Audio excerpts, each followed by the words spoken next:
Morning student, chemistry class में आपका स्वागत है। आज हम लोग लेक्चर 8 में पढ़ेंगे। लेक्चर 8 में हम लोग पढ़ेंगे गैल्वेनाइजिंग। गैल्वेनाइजिंग क्या है?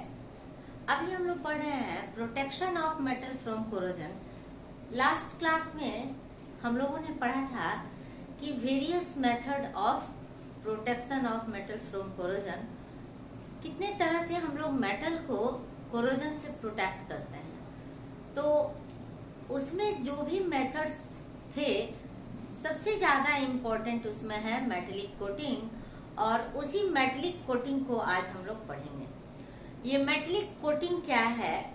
जैसा कि आपको बताया गया था कि बेस मेटल पर कोट मेटल का हम लोग लेयर कर देते हैं, लेयर चढ़ा देते हैं। बेस मेटल पर कोट मेटल डिपोजिट हो जाता है, लेयर चढ़ जाता है। आउटर सरफेस कोट मेटल का रहता है और इनर सरफेस बेस मेटल का रहता है, जैसा कि आपको यहाँ फिगर में दिखाया गया है। और कोट मेटल मोर रिएक्टिव रहता है या लेस रिएक्टिव भी हो सकता है। यदि यह मोर रिएक्टिव होता है तो ऑक्सीजन से कंबाइन करके मेटेलिक ऑक्साइड का लेयर बना देता है, और जैसे ही मेटेलिक ऑक्साइड का लेयर बनाता है तो फर्दर कोरोजन इस पर नहीं होता है। इन्वायरमेंटल गैसेस से इस पर कोई रिएक्शन नहीं होता है, और ये अंदर के मेटल को सुरक्षित रखता है, सेफ रखता है। तो जैसा कि यहाँ पर दिखाया गया है, तो सबसे पहले हम लोग पढ़ेंगे मेटेलिक कोटिंग का सबसे फर्स्ट प्रोसेस है हॉट डिपिंग। ये हॉट डिपिंग दो तरह से हम लोग करते हैं, एक है गैल्वेनाइजिंग और दूसरा है टिनिंग। तो आज हम लोग पढ़ेंगे गैल्वेनाइजिंग। ये हॉट डिपिंग क्या है? जैसा कि नेम से पता चल रहा है, हॉट डिपिंग, हॉट कंडीशन में हम लोग यहाँ पर डिप करते हैं। किसको करते हैं? बेस मेटल को। क्यों करते हैं? तो बेस मेटल पर कोट लेयर का कवरिंग करने के लिए, कोट लेयर के फिल्म को हम लोग चढ़ाते हैं यहाँ पर। तो हॉट डिपिंग किस पर आधारित है? Hot dipping process is based on the fact that the protective metal should have low melting point than the base metal. Protective metal should be less melting point than the base metal. Protective metal जो होगा, coat metal जो होगा, जिसका हम लोग layer चढ़ाएंगे, उसका melting point base metal से कम होगा, वो पहले मेल्ट करेगा। तो यहाँ पर हम लोग देखेंगे गैल्वेनाइजिंग में हम लोग क्या करते हैं? गैल्वेनाइजिंग क्या है? Galvanising is the process of coating of zinc on the iron और स्टील। गैल्वेनाइजिंग में हम लोग क्या करते हैं कि जिंक का कोटिंग करते हैं, किस पर? आयरन या स्टील पर। अब कैसे हम लोग करेंगे? तो यहाँ पर जो फिगर बना हुआ है उसको आप ध्यान से देखेंगे। फिगर आप देखेंगे तभी आपको अच्छी तरह से समझ में आएगा। स्टेप बाय स्टेप सबसे फर्स्ट हम लोग क्या करते हैं? सबसे फर्स्ट स्टेप यह है, यहाँ पर हम लोग क्या करते हैं? This is the first step. यहाँ पर हम लोग क्या करते हैं कि जो भी आयरन शीट है उसको हम लोग एक टब में जिसमें क्या रखा रहता है? Dilute sulphuric acid. उस आयरन शीट को उस टब में डालते हैं, डिप करते हैं, जिसमें डाइल्यूट सल्फ्यूरिक एसिड रखा रहता है। Iron sheet is dipped in dilute sulphuric acid for removal of impurities और एनी ऑक्साइड लेयर। यदि ये आयरन शीट है तो आयरन शीट को आप लोग देख रहे हैं, यहाँ पर ये जो टब बनाया गया है इसमें डाइल्यूट सल्फ्यूरिक एसिड रखा हुआ है, और डाइल्यूट सल्फ्यूरिक एसिड यहाँ पर रखा हुआ है, उसमें इस आयरन शीट को हम लोग डिप करते हैं।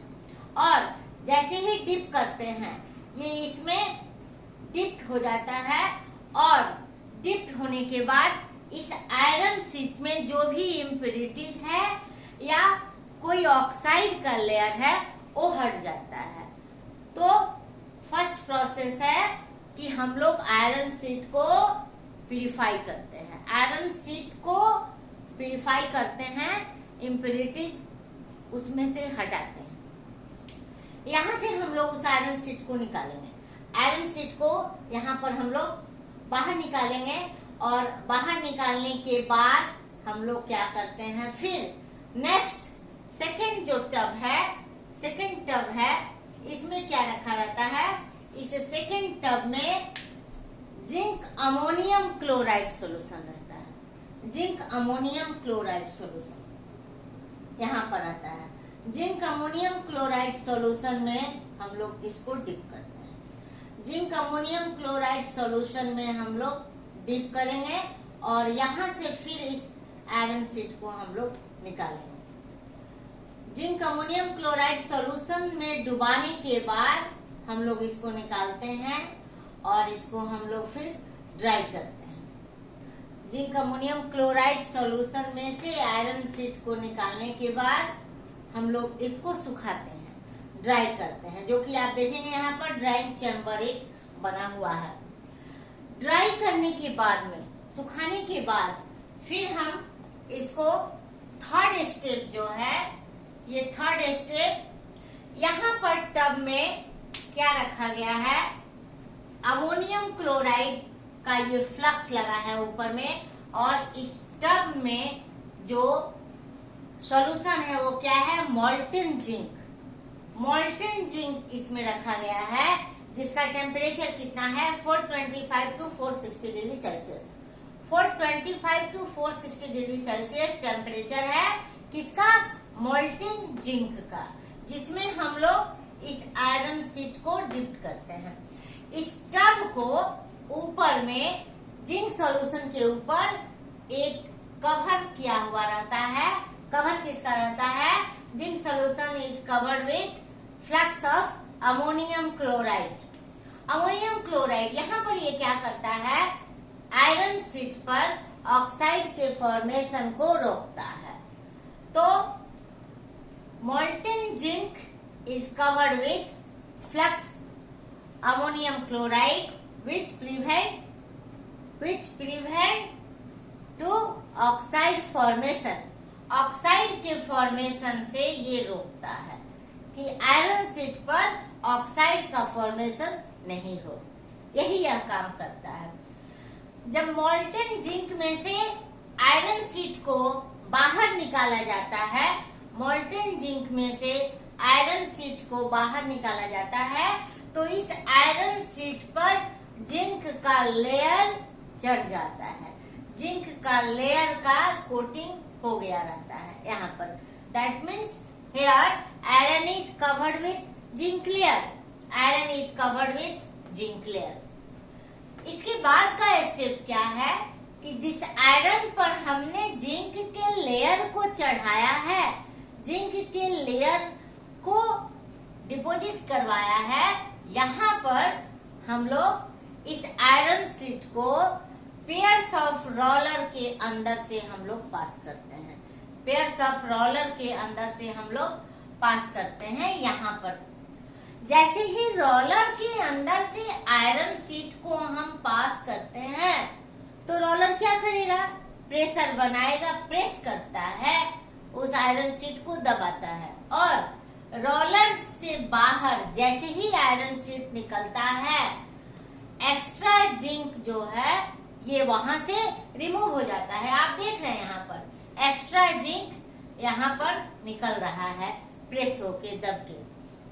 और एक्स्ट्रा जिंक ही सिर्फ नहीं निकलता है, बल्कि यहाँ पर जिंक का जो लेयर है यूनिफॉर्म लेयर आ जाता है। यूनिफॉर्म लेयर मतलब हर तरफ समान, यूनिफॉर्म लेयर, उसका थिकनेस सेम हो जाता है, उसका थिकनेस इक्वल हो जाता है, अनइक्वल नहीं रहता है, कहीं पर मोटा और कहीं पर पतला नहीं रहता है।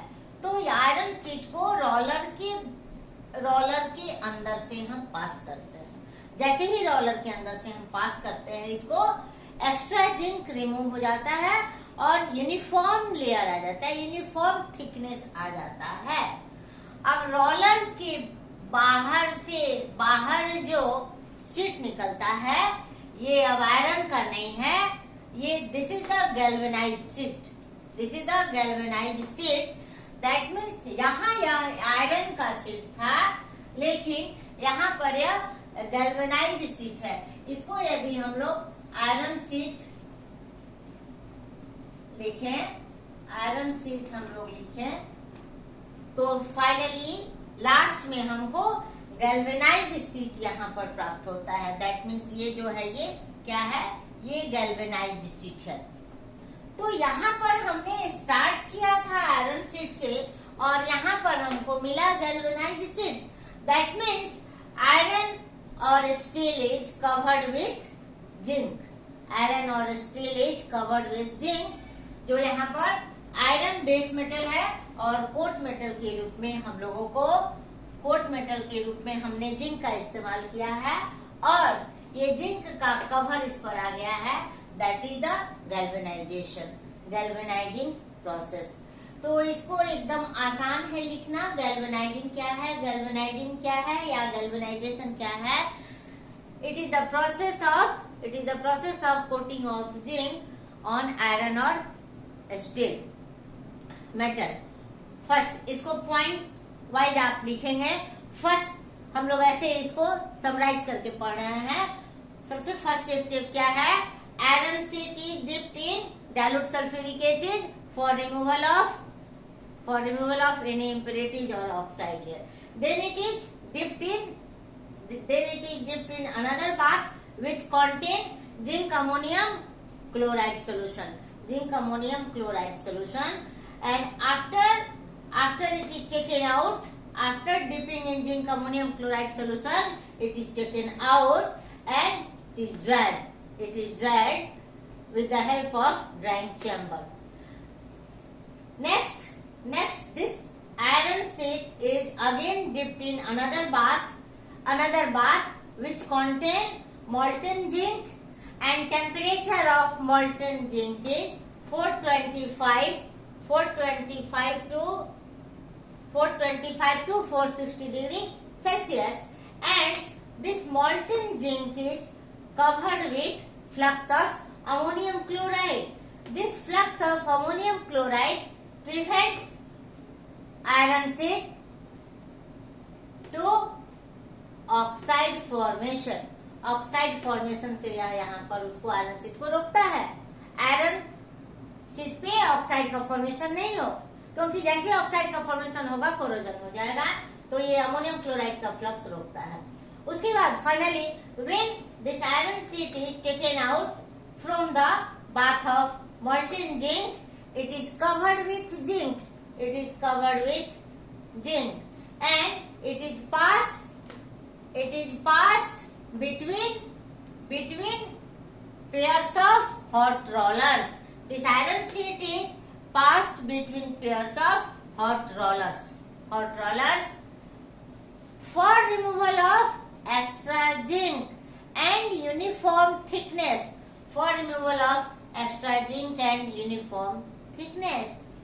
and when iron sheet is passed from the rollers, it is changed into galvanized sheet. Here it is galvanized sheet. That means here coating is completed. यहाँ पर कोटिंग कंप्लीट हो गया है और जो बेस मेटल यहाँ पर आयरन था, यहाँ पर आयरन के ऊपर जिंक का लेयर आ गया है, और जिंक का लेयर आने से अब इस पर कोरोजन नहीं होगा। इस मेटल को हम लोग कोरोजन से बचा सकते हैं, कोरोजन से हम लोग प्रोटेक्ट कर सकते हैं। क्यों हम लोग कैसे प्रोटेक्ट कर सकते हैं? क्योंकि जिंक जो है मोर रिएक्टिव है, और जिंक मोर रिएक्टिव है तो ये इन्वायरमेंटल ऑक्सीजन से कंबाइन करके जिंक ऑक्साइड का प्रोटेक्टिव लेयर बना लेगा, और प्रोटेक्टिव लेयर बनाने के पश्चात ये आयरन जो अंदर है इस पर इन्वायरमेंटल गैसेस का अटैक नहीं होगा और ये आयरन सेफ रहेगा। तो यहाँ पर हम लोग गैल्वेनाइजेशन देखे, गैल्वेनाइजेशन ऑफ आयरन शीट, और इस गैल्वेनाइजेशन को हम लोग कहाँ यूज करते हैं? Galvanisation is use for making of wires, pipe, bolts screw, nails etcetera. इतने सारे वर्क में हम लोग इस गैल्वेनाइजिंग प्रोसेस का यूज करते हैं। नेक्स्ट वीडियो में हम लोग देखेंगे टिनिंग और फिर मेटल स्प्रेइंग। टिनिंग हम लोग पढ़ेंगे, मेटल स्प्रेइंग पढ़ेंगे और उसके बाद हम लोग इलेक्ट्रोप्लेटिंग पढ़ेंगे, फिर हम लोग सीमेंटेशन। Okay, thank you.